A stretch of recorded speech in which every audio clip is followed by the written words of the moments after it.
Yehey! Thank you Lord, second week na ng pasukan ng mga estudyante namin at so far, hindi pa naman ako nagiging dragon. Charot!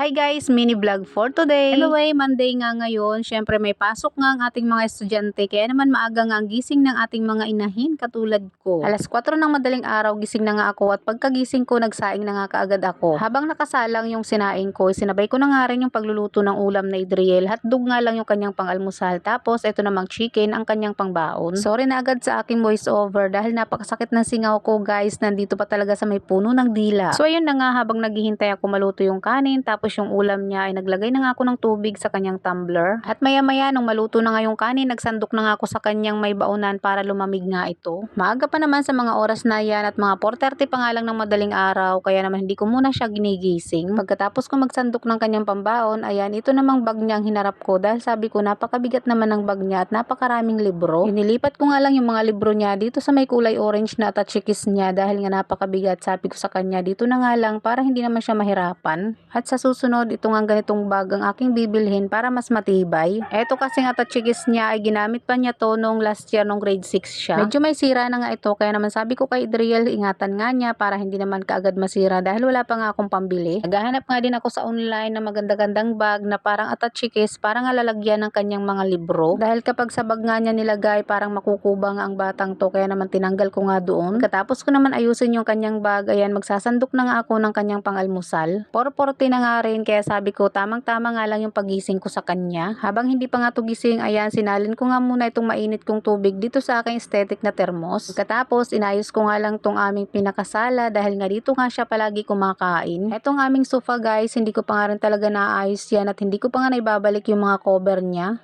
Kaya naman, pagpasensyahan nyo na rin talaga at lagi nyong nakikita na ganyan yung aming sofa. Pagkatapos ko naman may ayos dyan, ayan nagtimpla nga lang ako ng kape. Pagkatapos ayan nagmuni-muni nga muna ako diyan habang hindi ko pa nga siya ginigising. Maya-maya alas 5 na nga rin kaya yung ginising ko na nga rin siya. At pagkatapos nga niya makapag-prepare ng kanyang sarili, ayan isinakay ko na nga to sa tricycle habang tila pa nga ang ulan. Malapit lang naman yung school dito sa amin at kaya naman lakarin kaya lang sabi ko sa kanya ayaw ko naman na dadating ka sa school na nagigitata sa pawis. Dahil napakapawisin talaga ang batang to, kaunting kilos lang nako parang nagtutubig talaga yung katawan niya. Anyway guys, pag-aalis nga niya ay agad naman nga akong nagpakain ng mga alaga ko sa labas tapos ako naman ay nag-almusal na rin at after naman mag-almusal ayan ito naman ang aking trinabaho yung mag-cover ng kanyang mga libro. O diba wala talagang tigil ang ating katawan kapag nasa loob lang tayo ng bahay. Akala ng iba ay porket nandito tayo sa loob ng bahay wala tayong ginagawa at pahiga-higa. Pero ang totoo kulang pa nga yung katawan natin sa maghapon. Pagkatapos ko naman mag-cover ng kanyang mga libro, ayan kakain pa lang ako sa mga oras na yan at 1:30 na nga ng hapon. Tinamad na nga ako magluto kaya ayan nagluto na nga lang din ako ng itlog at ipinalaman ko na lang talaga dyan sa tinapay na yan. So paano ba yan guys? Kain tayo. Maraming salamat sa panonood. Please like, follow and share. Bye!